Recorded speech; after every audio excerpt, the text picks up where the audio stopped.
Inside Hilltopper Athletics is brought to you by Panhandle Cleaning and Restoration. Here's your host, Lynn and Don. Welcome to Inside Hilltopper Athletics. We're out in Evansville, Indiana, and of course I'm joined by Don Clegg. And Don, we're just a little over 2 hours from why we're here. Yeah, it is game day here in Evansville. People are starting to file into the lobby here. People looking at us on our podcast, and we're only a few minutes away from the tip-off for Game 1 of today's Elite Eight. Well, and it's just been an incredible experience here, and even Coach Hallett was jokingly saying the other day that I've never been so popular because he's doing interviews right and left, and we're doing podcasts, and this just has that special feel, and we want to ride this for as long as we can. Oh, absolutely, and the excitement here, and it really goes into starting with our first matchup. We play the University of New Haven out of Connecticut, East Region champions, 4 seed in their tournament. They weren't expected to be here, but expectations being what they are, they went, they grabbed the bull by the horns, they dominated their region, they beat a top 25 team to get here, and they have as much of a chance to win this as anybody. Right, and we said on multiple occasions while we're out here, there's a reason that these 8 teams are here, that they're playing great basketball at this time. And we don't take any game, although we're the 2 seed and they're the 7. I can assure you, Coach Hallett is not thinking this is going to be anything but easy. No. Coach Hallett makes Lou Holtz look like an optimist when he's playing anybody. If you're old enough to remember Lou Holtz, he would play our little sisters in 4 when he was at Notre Dame, and I'll tell you, he was a 2-touchdown underdog. But this is going to be a good game. This is always great basketball out here at the Elite Eight. You have the top 8, arguably, Division II teams in the country, and this Division II basketball is big-time basketball. Well, Don, tell us, what do we know about New Haven? Well, what we know about New Haven is there are some significant similarities between New Haven and the IUP team that we just played in the Atlantic Region Final. Extreme veteran makeup. The coach, he's got 4 seniors and a junior in his starting lineup. They've got the big guy in the middle, Major Maker. May have mispronounced that, but leads the nation in rebounds. He's number 2 in block shots. Obviously, is going to have an impact in the game, but he's not their only weapon. They've got 2 senior guards that are Division I drop downs. They've combined for like 74 3-pointers in the course of the season. Their only junior is a 6'5" forward who leads the team with 89 3-pointers. The big guy, the 7'1" guy, he shoots 60-some% from the floor. He's an 80% foul shooter. His season high this year, he only had 14 points. He's not a big part of their offense, but he can score. He was 2 for 2 from the 3-point line in his big game. There's a lot of comparisons, and I don't like to stereotype, but I've heard people talk minute ball. Because a 7-footer at the Division II level is unusual. Yes. Coach Hallett said, we've never really played a guy of that size in a long, long time. Well, and the thing that you forget about with 7-footers, you think, well, and that makes him, 7 inches taller than our tallest starter? I think Ben Sarson's 6'6". And the thing with, and I saw him do this once, he can stand flat-footed on the floor and reach up and grab the rim.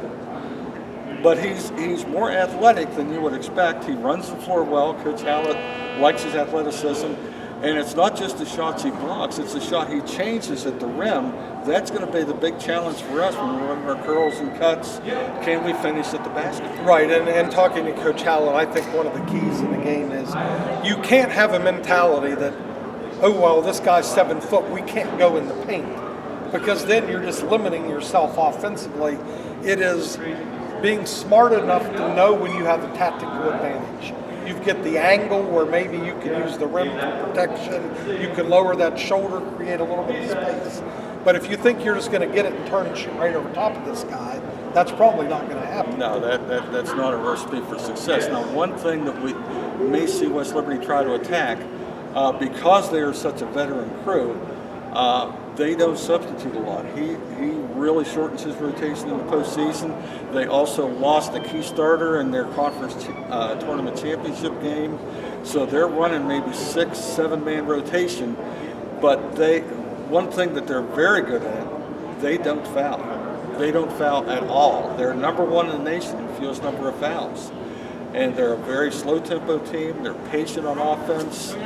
The championship game of their regional tournament, the first 14 minutes of the second half went without a foul because neither team committed a foul, neither team had a turnover, there were no whistles.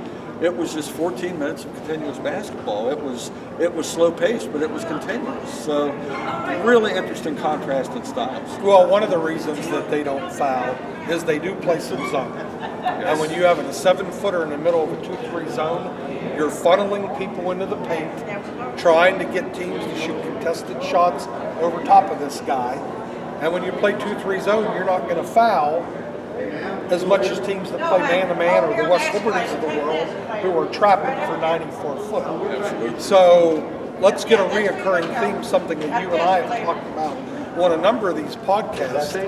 What West Liberties are going to try to do today is force the pace in the game to suit Take them. it to our team. Of course, New Haven's whole game plan, we don't want to get caught up with West Liberty. We've got to force that pace. And like most times, it comes down, and I'll use this term again and again and again, who can dictate it enough that the court tilts in your favor? Exactly. In the regional, West Liberty played Mercyhurst and IUP in the semis and the finals. That tilt favored West Liberty. And again, they will do that again. You know, they will try to do that again today. Coach Hallett referenced that in the press conference they had here in the lobby with all the Elite Eight coaches yesterday. That's going to be the key to the basketball game. It's the key to every basketball game, as you say. Right, and you still, at some point, you have to make shots. You know, that's what it comes down to. West Liberty, because of the way they play, they are going to get shots today. Yes. And sometimes you just have to make shots. And that's what it's going to come down to. All things considered equal, I like how West Liberty's playing. I feel good about this matchup, but you can never again just feel so safe. Ask Purdue how that feels. Oh my goodness, yes. Yeah, there are a lot of, and as we talked about in yesterday's podcast, there are 7 number 1 seeds from the region who are going to be watching these games on TV this year. Right, teams that thought, I'm going to be there, and they're not. So it's going to be an incredibly exciting time. I know our kids are locked in. It's been, I don't want to say hectic, but the way that this works, we didn't even have our NCAA organizational call until 1 o'clock on Friday. Right. And our guys were on a bus Sunday morning. So there's not a lot of time to make all these arrangements, and then when you get out here between breakfast and team meals and practice and community engagement, media obligations, and I'm sure film watching and a lot of things, it's pretty much you're just running from one thing to another. So I believe that the Hilltoppers are on a good schedule. That's past. They're going to be locked in at 2:30 today. Oh, I think that's true. And just to echo what you're saying, it's the same on the sports information side. For myself and Rex Lancaster, the first thing that we got was the SID meeting, and they sent us a list of our responsibilities, where we were supposed to be, when we were supposed to be there, and it was a 2-page list, and it covered the whole week. So this is very regimented, but it's very well organized, it's very well run, and in the end, you get to watch some great basketball. Oh, and it's going to be incredible basketball. And we do want to remind viewers, hopefully if you're watching this before we tip off today, maybe your normal method of watching this game won't be available to you today. This is on ncaa.com. That's the only place you're going to be able to access the stream. If you go to hilltoppersports.com like you normally do, there will be instructions on there. Click here, watch it live. So if you go to Hilltopper Sports, you're going to be able to find it, but your normal methods, how you've watched us before, may not be available to you. Yeah, go to hilltoppersports.com. Rex Lancaster just made an adjustment in addition to the landing page. When you click on hilltoppersports.com, there will be a red bar across the top of the page. It will say click here to watch live stream. You click on that red bar and it'll take you directly to the NCAA landing page for our live stream video for our basketball game at 3:30 p.m. And then talk about when you hit live, you may not get an immediate that doesn't come live until right before tip-off. Right, yeah. So, you know, it's not going to be a live video, but you will see the portal and the landing page, and you will know that you're in the right place as soon as you click on it. Well, Dawn, you ready to go watch some basketball? I absolutely am. Well, I don't have my wife here. She's the one that keeps me under control. I get so nervous watching these games, especially when I'm not doing TV. So I'm going to be up there like chewing on my fingernails and things like that. But it's going to be a great experience. Well, we should have brought the seatbelt so we can keep you in your seat. Absolutely. Well, that wraps up this edition Inside Hilltopper Athletics. Let's get a win today, and we'll be right back with you tomorrow. Go Toppers.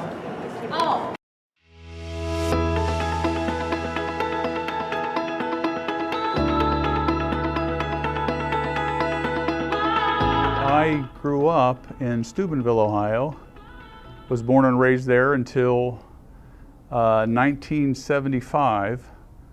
I was recruited by then Coach Edgar Martin.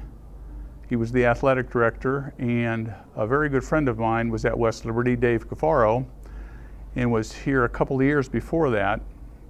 And he suggested to Coach Martin that I might have an interest in West Liberty. And I was fortunate enough to receive a basketball scholarship from Coach Martin, and that's how it all started. I started again in 1975. Weren't able to dunk the ball. I could, but weren't able to dunk the ball, and no three-point line. So that tells you how long ago I played. So 75 to 78, had a wonderful career. WVIAC, Coach Martin for the first year, and Bob Chewy the second year. And I was involved in an accident the end of my junior year, which ended my playing career. But it certainly didn't end the time at West Liberty. I was able to finish my degree. In fact, Coach Paul Holshoe was the coach as that year of my accident the next year, and he was one of the first people, him and his father, to visit me in the hospital, the Wheeling Medical Center. And he said, "Al, would you like to be the student assistant coach?" Which was just wonderful. It was able to keep me connected to the university, finish my degree, and Paul took me under his wing and let me be the student assistant basketball coach. It was just wonderful. I was an inside player primarily, back to the basket. Like I said, no three-point line. But I did go back and look at the stats, and I think our freshman and sophomore year we weren't that good. Didn't have a lot of wins, but my junior year we were 19-10, and we averaged 80. So to average 80 points, and with no three-point line, is a testament that Coach Chewy ran. We ran hard. We ran hard, played hard defense, man-to-man, similar to the style now. But the athletes now are just so much better, so much quicker, so much stronger. They're just better, and the intensity. I love to watch Coach Hallett and Coach Lamberti and Coach Huffman and Coach Hart. They, even in the tape that you had that I watched today that was put out a few days ago about, it's 100% all the time. It's 100% on offense, it's 100% on defense. They just don't quit, they never stop, and they just wear you out. And that's what I appreciate. It's those little things, it's the fundamentals, but the intensity of which they play. But how we played and how they're playing now, it's totally different. I give because I feel a responsibility to support the university for one, all that it's done for me, and to hopefully pay it forward for some of the student athletes and students here, not just athletes, but students here at West Liberty. I feel a responsibility, a deep responsibility, because of everything they've done for me. And I see the success of the university now, and it's, I know colleges and universities across the country, funding is not going up from state coffers normally. So they need our help. And if it's not me, then it's who?